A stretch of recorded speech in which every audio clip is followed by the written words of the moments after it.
Hey, Love Your Life fam. It's Crystal and Andre Holland. What's up, everybody? Hey, looking forward to hearing from you. So to find us, you can check us out on Apple Podcasts, iHeartRadio, Spotify, and Stitcher. We look forward to hearing from you all.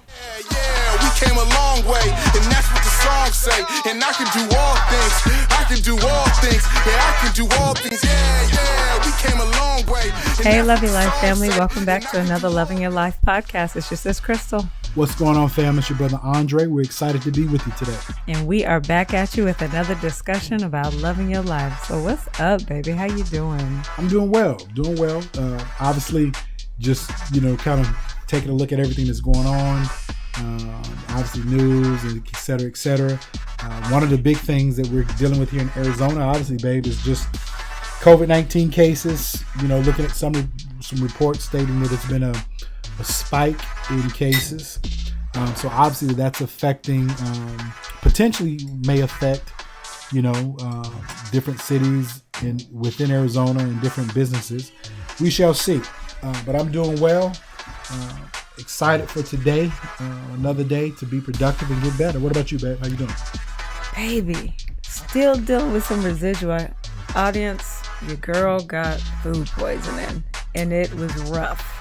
And so today's been just a little rough. Anybody that's dealt with food poisoning, just the residual effects and just sluggish. And so, but outside of that, I had some great appointments today.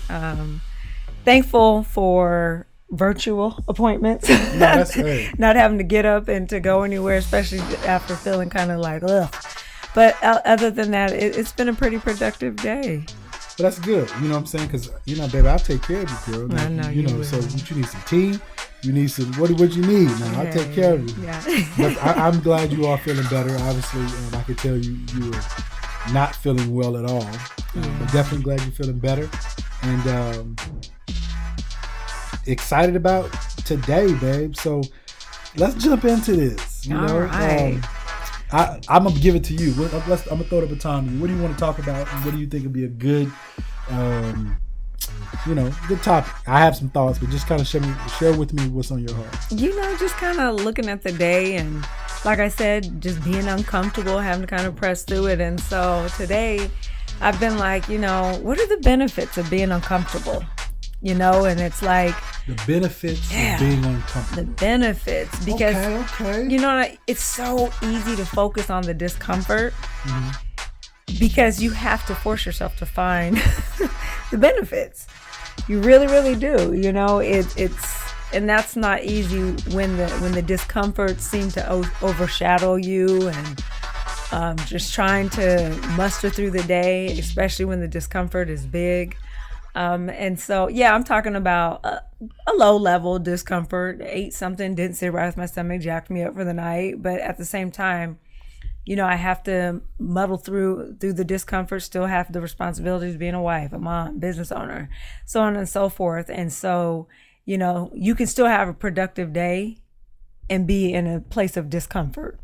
That's good because oftentimes we look at if something is paining us or causing us trouble or discomfort, it's bad.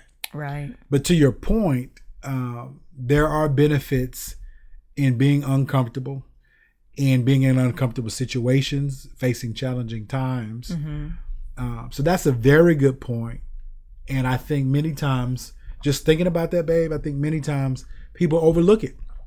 We overlook that there are great things that come out of uncomfortable positions or situations or circumstances.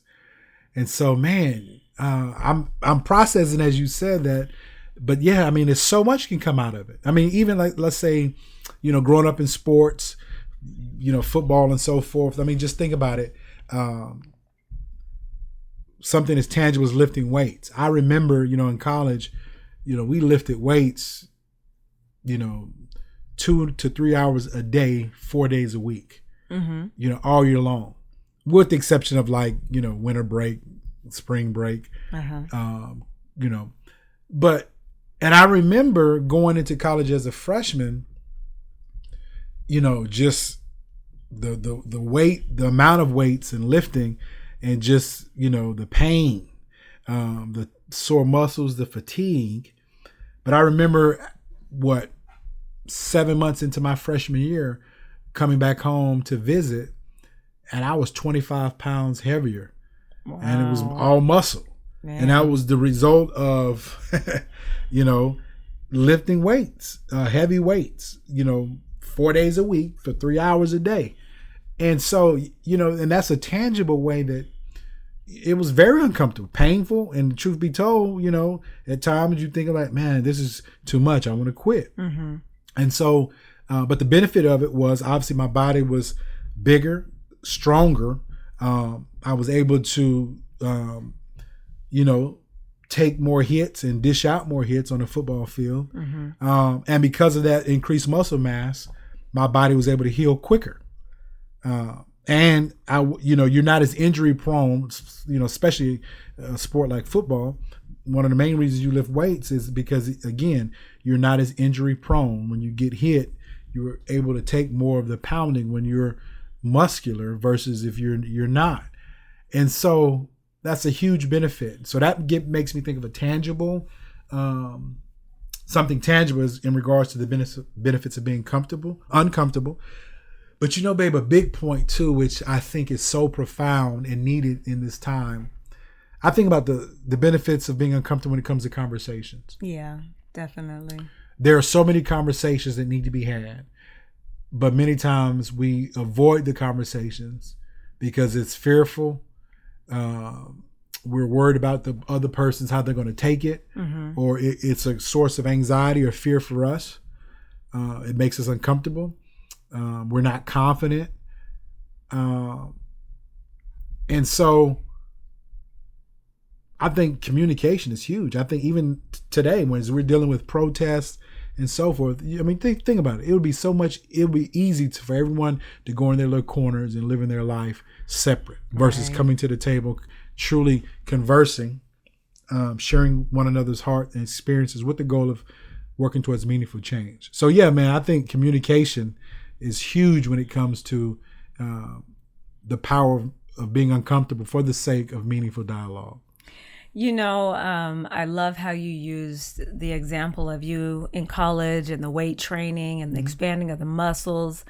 I think that's an incredible analogy to life. Yeah. That if you don't move out of your comfort zone, if you don't expand that muscle, you're not prepared for the next hit.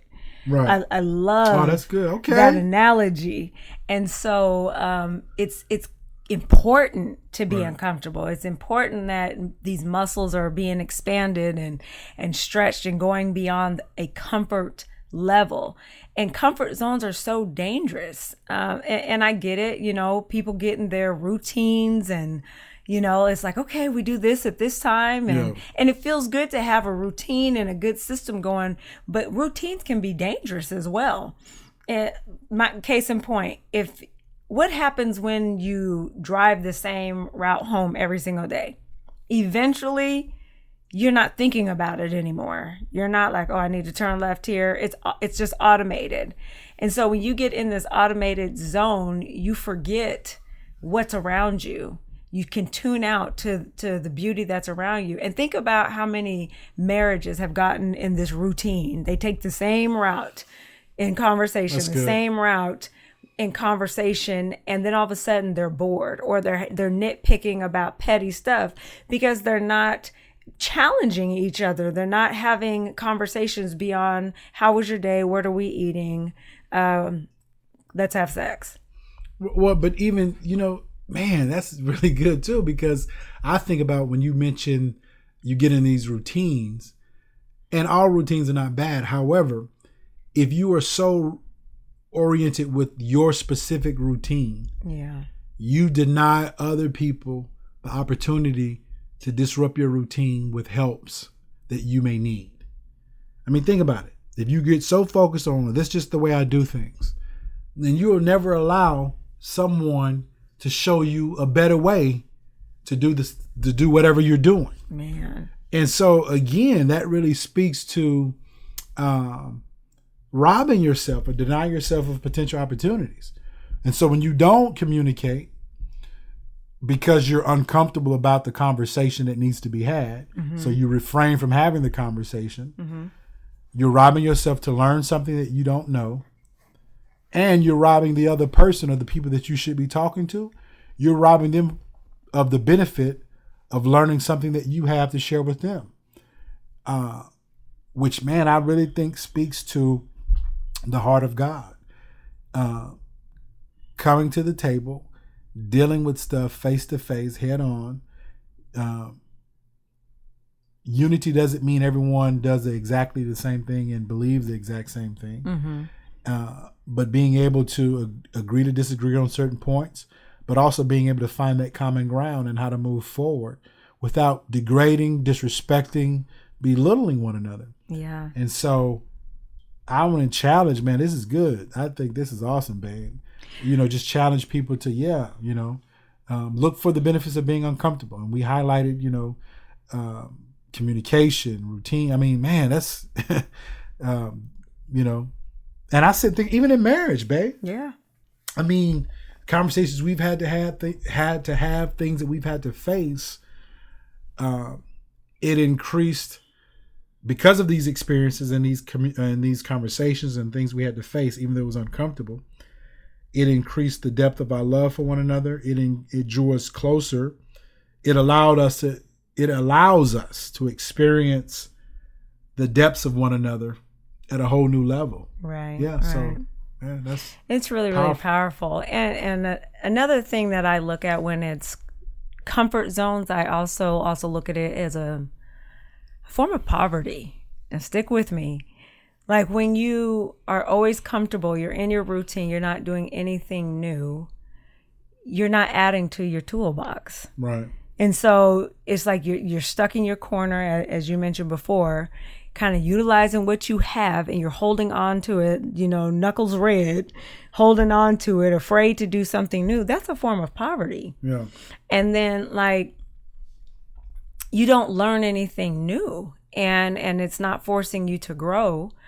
And so you're really robbing yourself of a wealth of knowledge and being able to have access into other people's hearts and minds in a healthy way to teach you how to grow and to understand the differences and to respect other people's differences. And I think that this is a major point when it comes to our nation. There's a lot of things that we're poor in and is perceived as rich. I'm rich in this because I have this and nobody else can have it. But it's really, from my lens, a form of poverty. Like, man, you're holding on to that because you're afraid of somebody invading your space and taking this from you versus expanding your thoughts and continuing to grow and to add to your toolbox, and so it's rough. And I get, there's certain circumstances that people have gone through that have been traumatizing. And I hate to say it, but it's something that none of us can escape.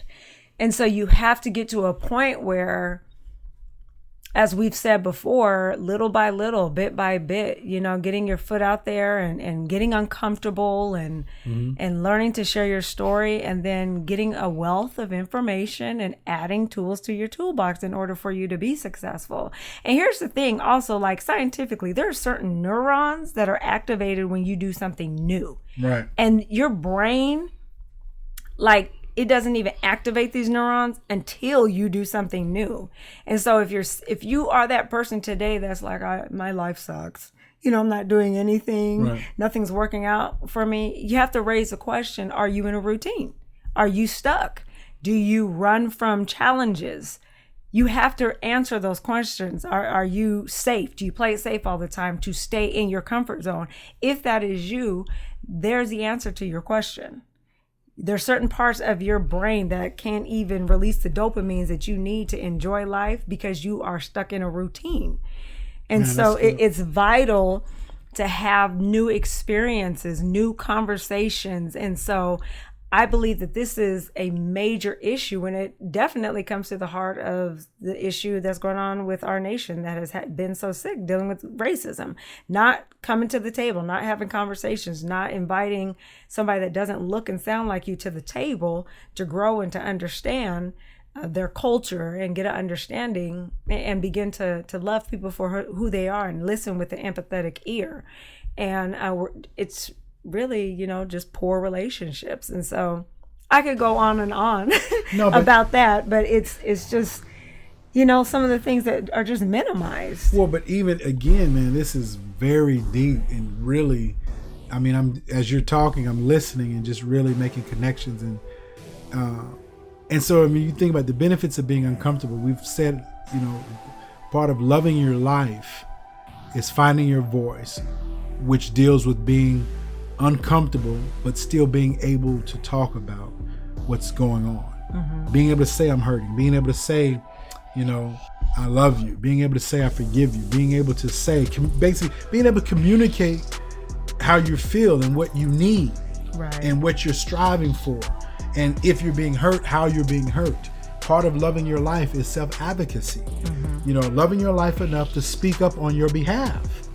And so the benefits of being uncomfortable when in regards to communication is the lack of communication. You think about currency and which is money, and that currency is meant current flow.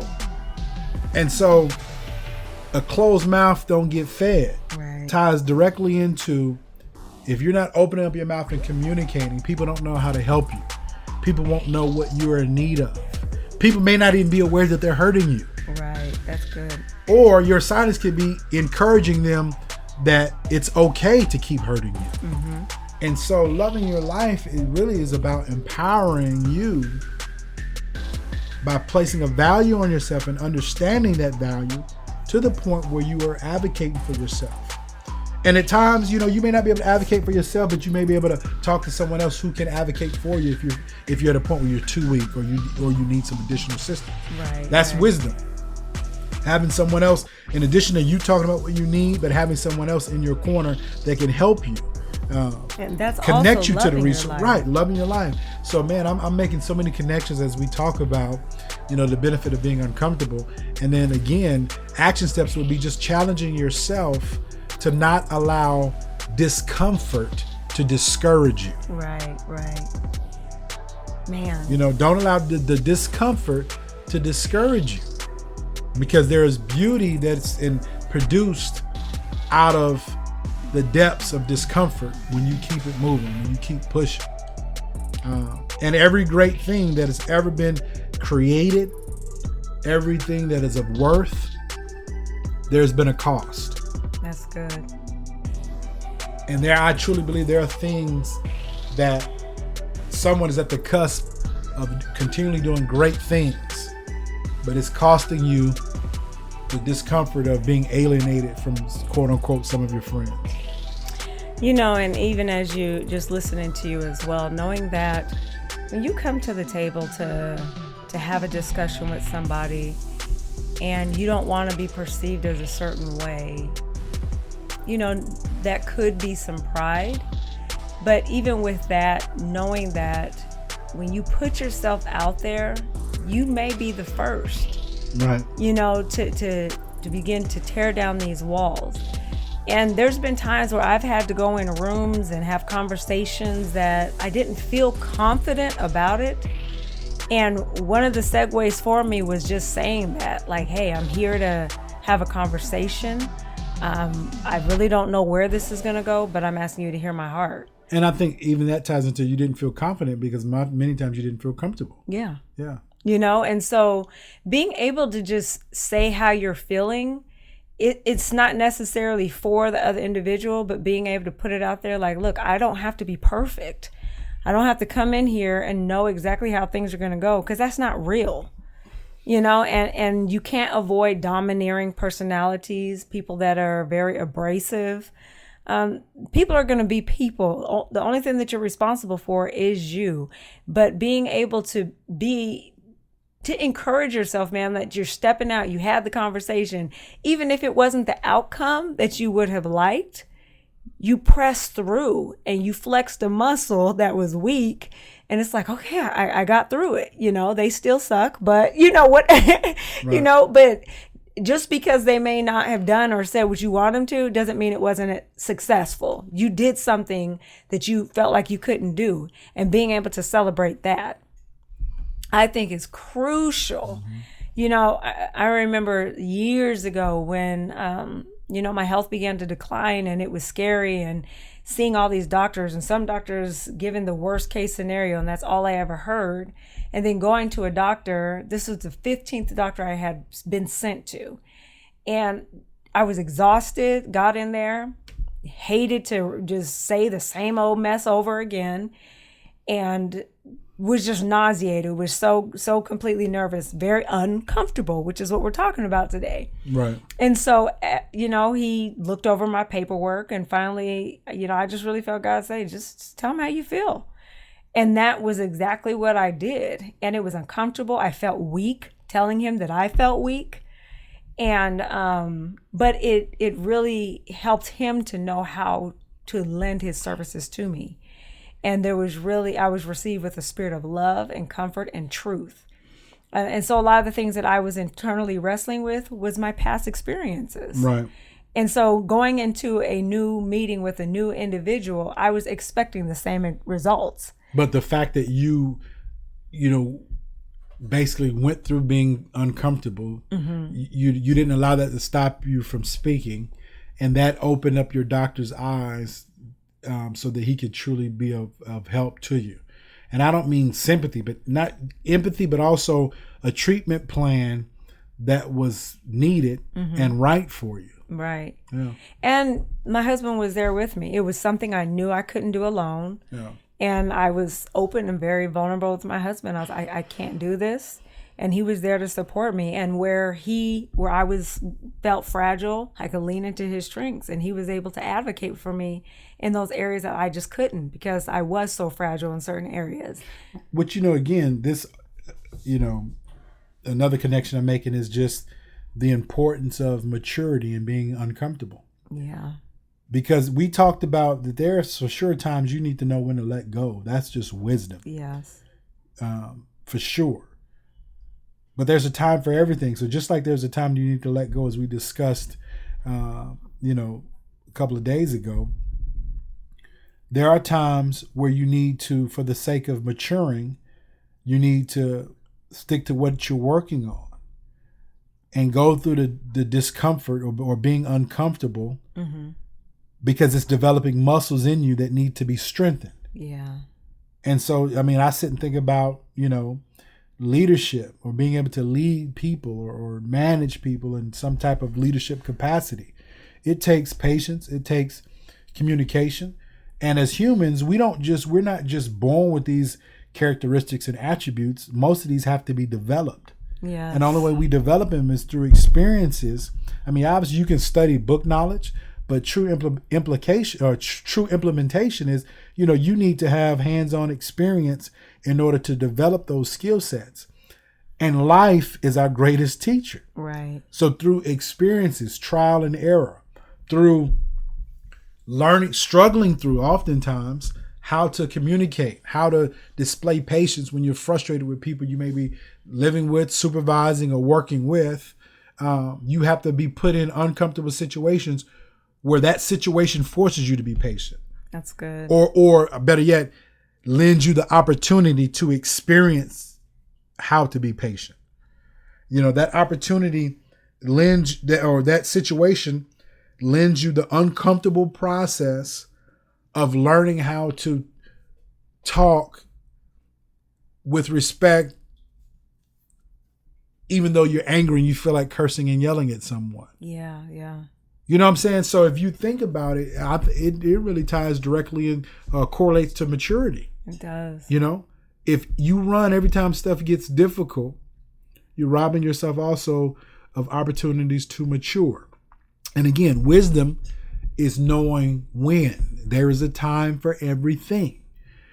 But think about even wisdom. You grow in wisdom by maturing. Yes. And you can't mature if you run every time stuff gets uncomfortable. So, man, I mean, it ties, you know, they just run, they're interwoven in so many different areas. And so I think the challenge for people then is to truly examine that self-reflection and examine their life to really analyze what are ways that you may be running from areas or issues that are uncomfortable for you, that you need to remain in because you're growing in some areas that need to be developed in you. Yeah. Versus, using wisdom like the other conversation we had earlier, this is truly time to let go. So, man, benefits of being uncomfortable. I think when looking at loving your life,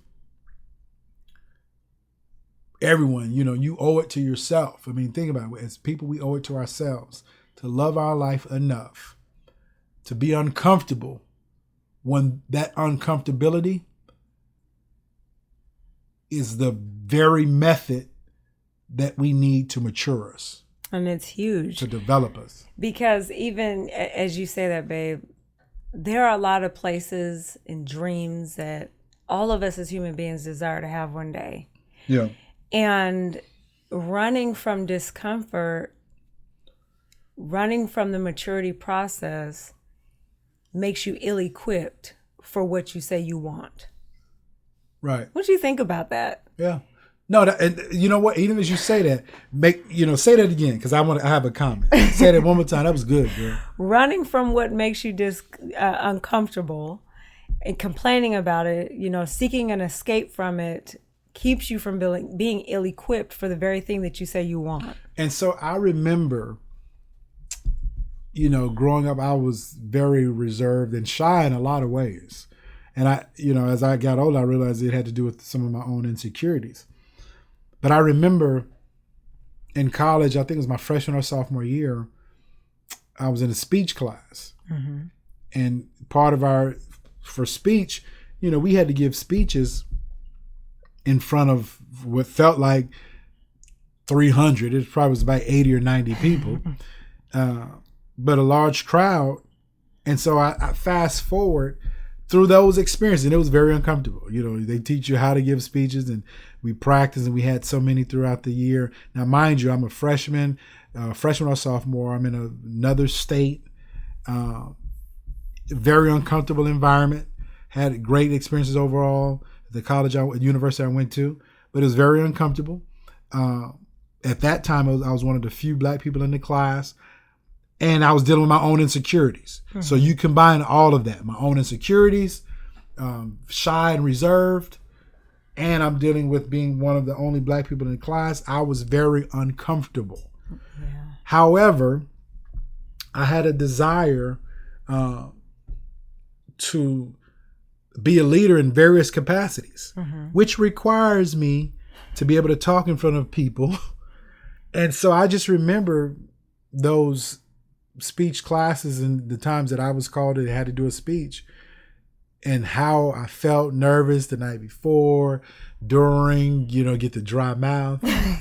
And then fast forward, 5, 6, 7, 8 years after college, in various leadership capacities, speaking in front of large groups of people, in my professional life, personal life, and the benefits that, again, speech class in college afforded me.